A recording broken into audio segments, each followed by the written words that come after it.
So, thank you very much, John, again, No, for being here. it's always lovely being at SEM. Thank you. So, as I told you, we recently created this podcast, and our intention is not to be like many other podcasts that you just have, one guy talking about a certain topic, or maybe two guys, but in a very friendly way. But we want to have discussion. We want to have some blood, right? So That's reassuring. that's why I thought, okay, John is the perfect person for this. So I wanted to have a conversation with you, and in this case, I'm gonna try to pretend to be, let's say, the conventional therapist. And I'm going to try to reproduce all these ideas that I have heard for the last 26 years in relation to neurorehabilitation. Okay, so, and I want to talk about 5 topics. Okay. The first one is the reductionist bias in neurorehabilitation. And what I mean by this, normally in many patients, I have had a session now with one, and many therapists, they talk about muscles, and they say, your problem is the triceps, your problem is the biceps, your problem is, I don't know, the hip stability. What do you think about that in neurorehabilitation, how we can deal with that? Yeah, it's interesting. When I'm on the wards with the neurology residents, they do talk about individual muscles. They do, it's like the MRC, right? They talk about the triceps and the biceps and each individual muscle. Now, the peripheral nerves, to a degree, obey the muscles, but the brain doesn't, right? In other words, the brain sees it, like the cortical spinal tract, it's not worrying about individual muscles in terms of what happens after a stroke, right? So in other words, I always say it would be better just to talk about there being a hemiparetic profile, or they're in a flexor synergy or an extensor synergy. So from the point of view of the brain, the deficit isn't at the level of individual muscles. So if you want to be a describer of the person, that's okay. But it's not clear that from the point of view of control, you should be worrying muscle by muscle. And I think it comes from the fact that works when you have musculoskeletal conditions. So it's a musculoskeletal hangover, right? I don't think it's that useful from a rehabilitation standpoint. But I can see where it comes from. I'm not unsympathetic, but it's musculoskeletal reasoning spilling over into neurological reasoning. So that's where it comes from. It's just the tradition, right? In other words, it just explains the history of the field. Yeah. So you're more focused normally on the upper limb, is a topic that is more interesting for you. So in this case, for example, I can tell you, but my patient, he has a lot of spasticity on the flexors, so I need to put some Botox on the flexors and then to strengthen the extensors. That's the real problem of the patient, that they have spasticity in one muscle and weakness in the other muscle. So what do you think? Yeah, again, it's a little subtle, right? In other words, I think if you have spasticity, and spasticity has begun to change what it means, right? In other words, but spasticity, let's just take what people think it means. They think it means velocity-dependent resistance to passive stretch. Okay, and you notice that patients have that. Then you decide, should I treat that resting abnormality or not? No, right? It's probably not necessary in stroke to target the spasticity specifically, because we don't know whether the spasticity being treated improves motor control. Okay, so the reason you treat spasticity in the upper limb after stroke is because you think it will improve voluntary motor control if you treat the resting abnormality. We don't have any evidence that that's true.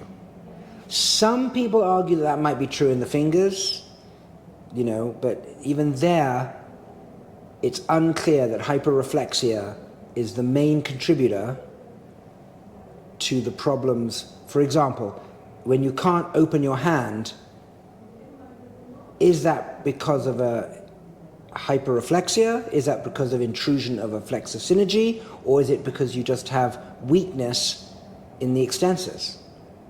It looks like it's mainly weakness in the extensors. Right? So when you decide to treat spasticity specifically, is it because you think it is a significant contributor to voluntary motor control? It doesn't look like it is. Right?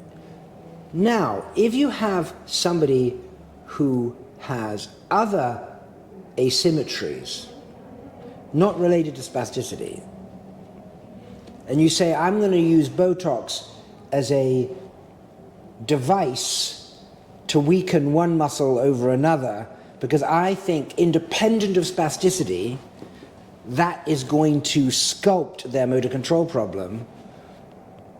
That's a different reason. I'm just not sure that makes your voluntary motor control better either.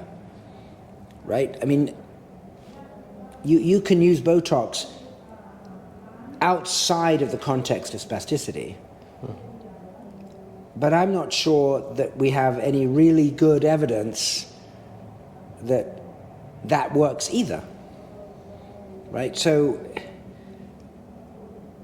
I think one has to think more about motor control and what are you trying to do proximally and distally together, and will messing around with people's muscles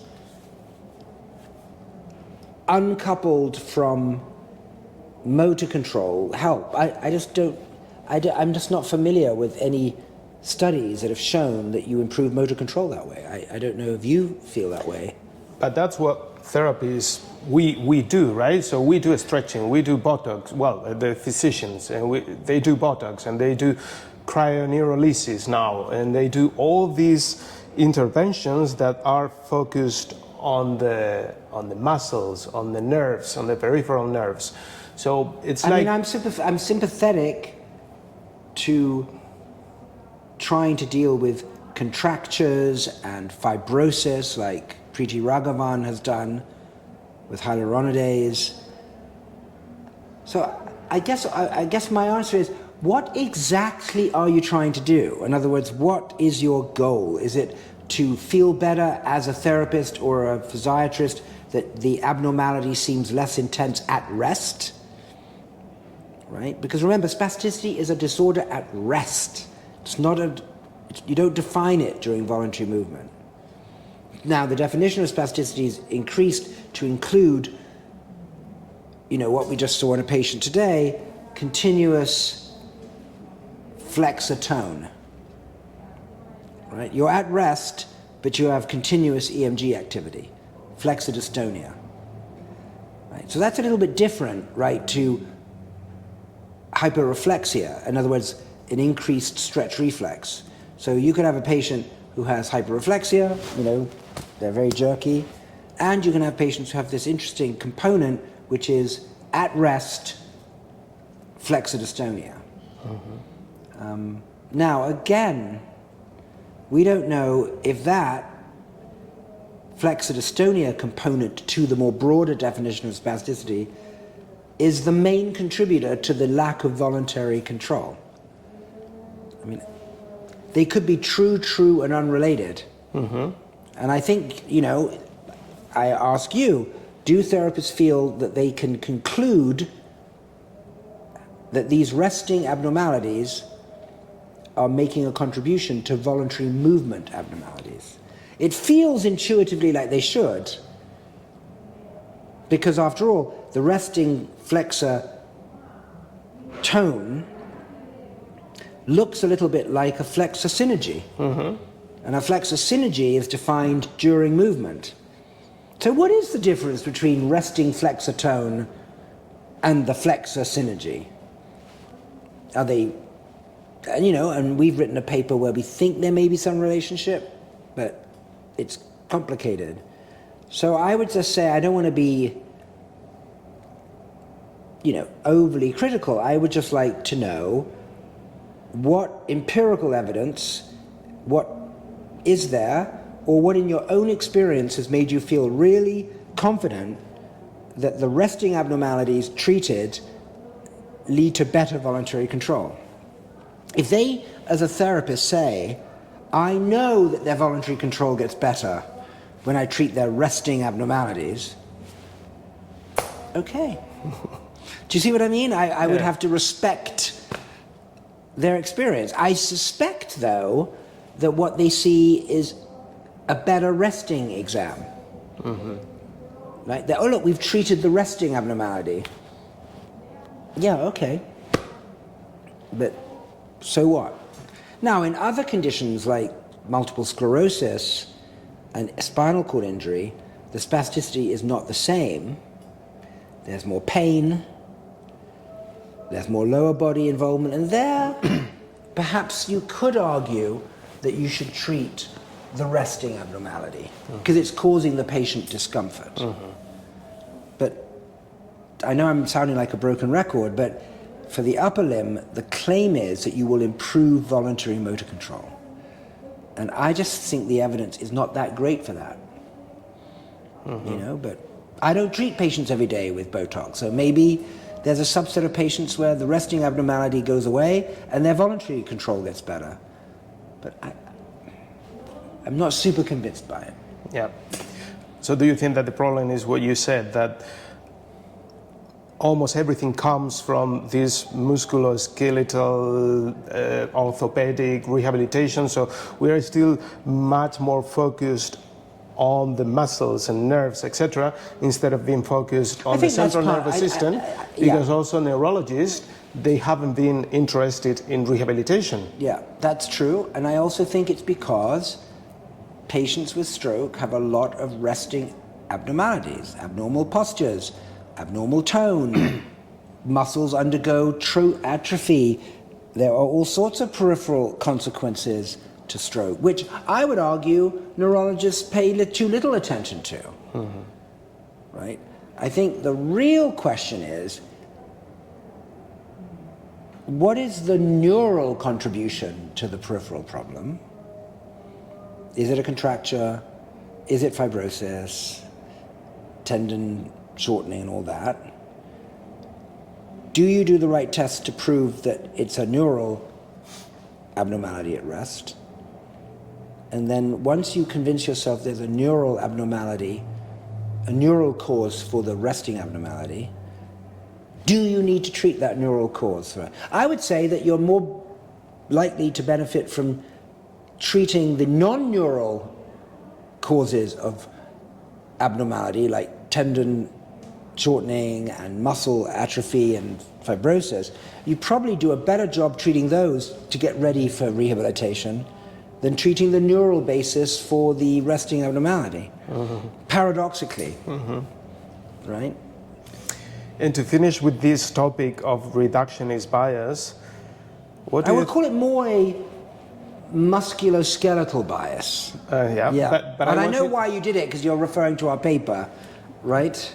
And I also want to talk about cognition, for example, reductionist bias in cognition. Yeah. So, for example, also talking about, we're going to treat working memory, we're going to treat sustained attention or planification.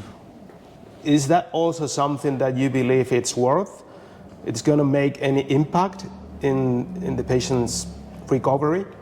Yeah, so before we get to that, I just want to say that when you are decompositional on the voluntary movement abnormalities, I don't necessarily have a huge objection. In other words, if you say, I want to do strength training, I want to do dexterity training, right, which we're doing, right, with Bandit, with MindPod Dolphin, we did weight support so that you could do arm motor control training. And you can be in the gym doing strength training without doing dexterity training. So I don't have a problem targeting different components of the voluntary abnormality. That's a bit different from targeting components of the resting abnormality.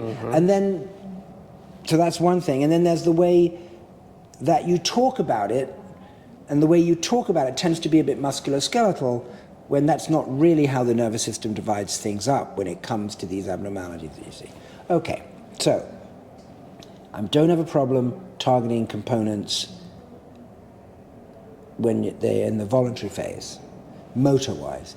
Cognitively, I mean, just to be very concrete, if I improve my hand dexterity in a hand training session, then it would be very strange if that hand dexterity did not generalize to using my hand. I mean, it would be like saying, I'm in the gym, I'm working on my bicep, and I'm stronger, but I won't be stronger when I lift a shopping bag with that bicep, because I used a weight in the gym. It would be ridiculous. Your bicep will not just be stronger in the gym, it's going to be stronger in the supermarket as well, right? It would be very odd to say, if you want your bicep to be stronger in the supermarket, you have to train in the supermarket, right? Okay, so motor, focusing on the components during voluntary movement, will generalize. Interestingly, in the cognitive domain, that's not how things have played out, right? You basically have these notions of task specificity of the cognitive task training, then you have what's called near transfer, and then you have what's called far transfer, right? And you can't obviously assess working memory on the same test that you trained on. Then you find some other neuropsychometric test, and you get a little bit of generalization there. But when you try and go into the real world, in complex tasks which require working memory and other things, you don't get transfer. Right? So strangely, unlike working on weights in the gym with your bicep and your bicep working better in the supermarket, it doesn't seem to happen that way with cognitive training. Right? So it's almost as though you need to actually do the functional real-world task in order to get the improvement in that component. Right? It's very frustrating, right? That you don't see transfer. Now people get very upset because there are all these brain games, Brain HQ, and all these things where people claim that you get better on the tasks and a little bit of near transfer, but you just don't see the far transfer. You just don't see it. Now there are some papers that claim that you do, but I overall feel like the ones that show that that's not super convincing are more convincing, as well as the effect sizes not being that impressive even when they do claim to show far transfer. So my feeling is that to get the cognitive benefits, you need to do holistic tasks that stress all the cognitive components together, right? So, and again, I'm biased, but with MindPod Dolphin, you're having to do selective spatial attention, you're having to be strategic about where should I catch the fish, you know, there are many components running together. And so it's subtle, but I think you have to be more holistic cognitively, you can be more focused motorically. Ultimately, though, you want the cognition and the motor all to be together in a big exergaming experience. Also, many times, we, the therapists, we say, okay, this patient has attentional problems, so he needs to go to neuropsychology. Right. right? Or working memory problems. He needs to go to neuropsychology because I'm a PT, I'm an OT. So OTs, well, they can train more cognitive functions, but I'm a PT, okay? So I don't train cognitive functions. I train the body. So I'm gonna send my patient to neuropsychology to treat them. Yeah, I mean... What can I do as a PT if my patient has cognitive problems? Well, there are some... Take attention. So there's someone called Andrea Serino, a very good cognitive scientist in Switzerland, who I know well, who's been running a trial called Mind Focus, which uses virtual reality games to train a variety of attentional deficits seen after stroke. All the way from, mild attentional deficits all the way to neglect. Now, that spectrum to neglect might well benefit from games that are specifically geared towards that deficit, right? So there, it might turn out that the component training on that dimension could be beneficial with generalization. After all, the games are more holistic even when they're just for neglect. You have to see a scene and then you have to intervene, and it's... in the United States, you don't, after stroke, it's not really neuropsychologists, you see speech therapists. So in stroke, it's about speech, swallowing, and aphasia, and motor. The cognitive side of things happens more when you get the behavioral consequences of TBI. Right? So it's almost as though in the US, there's the sort of stroke direction, which is aphasia, speech, swallowing, motor. And then TBI is much more about the cognitive side, whether it's diagnosing or training. As I told you, my friend Andy Conway, and I can't remember the other authors, did this very fun study where they looked at the difference between exercise, brain games, and wrestling on cognitive components, right? And wrestling was by far the best on purely cognitive components. So my feeling is that if you want to improve the cognitive repertoire, you should do it whilst in a sport-like scenario. So putting neglect aside, if you want to have a cognitive effect on a patient with stroke, I would say go for holistic exergaming-like experiences, rather than training the different components together. That's what I would do. Aphasia, there are even some studies to suggest that even that gets better with full-body motoric interventions, for reasons we don't fully understand. Right, so...